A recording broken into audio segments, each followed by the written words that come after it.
Pengetahuan kita sedikit. Yang kumpul di pertemuan pertama berapa orang? Berapa murid? 11. Siapa yang bilang 11? Siapa yang bilang 10? Siapa yang nggak tahu? Kenapa bisa 10? Thomas nggak ada, Yudas nggak ada. Kemana Yudas? Udah main ayunan pakai leher. Masa kecil kurang bahagia dia. Ayat ke-25. Maka kata murid-murid yang lain itu kepada Thomas, kami telah melihat Tuhan. Tetapi Thomas berkata kepada mereka, sebelum aku melihat bekas paku pada tangannya, dan sebelum aku mencucukkan jariku ke dalam bekas paku itu, dan mencucukkan tanganku ke dalam lambungnya, sekali-kali aku tidak akan percaya. Thomas kasih standar, bahwa dia punya standar untuk percaya sama Tuhan Yesus yang bangkit. Standarnya itu ada, dia mau lihat tangan, dia mau masukkan, lalu dia mau masukkan tangannya ke lambung Yesus. Standarnya Thomas tuh. Kita lanjut lagi nih. Ayat 26 berapa hari? 8 hari kemudian murid-murid Yesus berada kembali dalam rumah itu. Rumah yang sama nih. 8 hari kemudian rumah yang sama. Dan Thomas bersama-sama dengan mereka. Kali ini Thomas ikut kumpul. Sementara pintu-pintu terkunci, kondisinya sama, pintu-pintu terkunci. Yesus datang dan ia berdiri di tengah-tengah mereka dan berkata, Shalom Aleichem.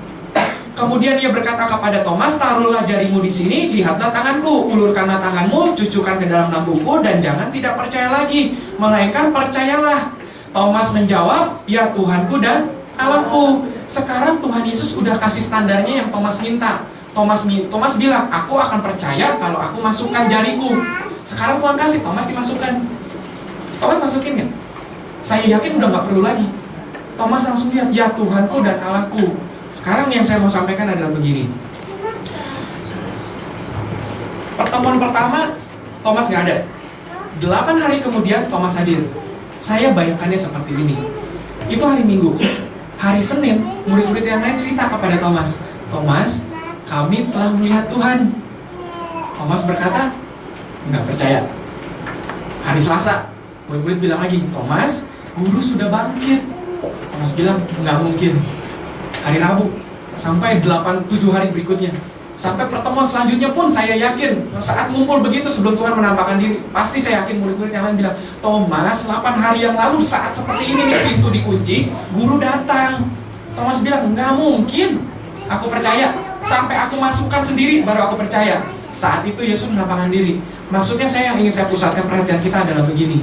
Kalau kita nggak rajin ke gereja, nggak berkumpul seperti itu, jadi Thomas yang absen 1 kali, bayangkan dalam 8 hari Thomas hidup dalam kebimbangan. Sama seperti kita, kalau kita nggak ke gereja dalam 1 hari itu, dalam 1 minggu itu, kita jadi orang seperti Thomas, penuh dengan kebimbangan, hati yang memerana. Orang-orang udah semangat, guru bangkit, guru hidup. Tapi Thomas bilang, nggak mungkin. Nah, kita akan seperti itu kalau kita absen beribadah. Akhir kata, rajinlah datang ke gereja supaya Tuhan memberkati kita dengan berkat-berkat, damai sejahtera, iman, Roh Kudus, kuasa. Amin. Mari kita berdoa.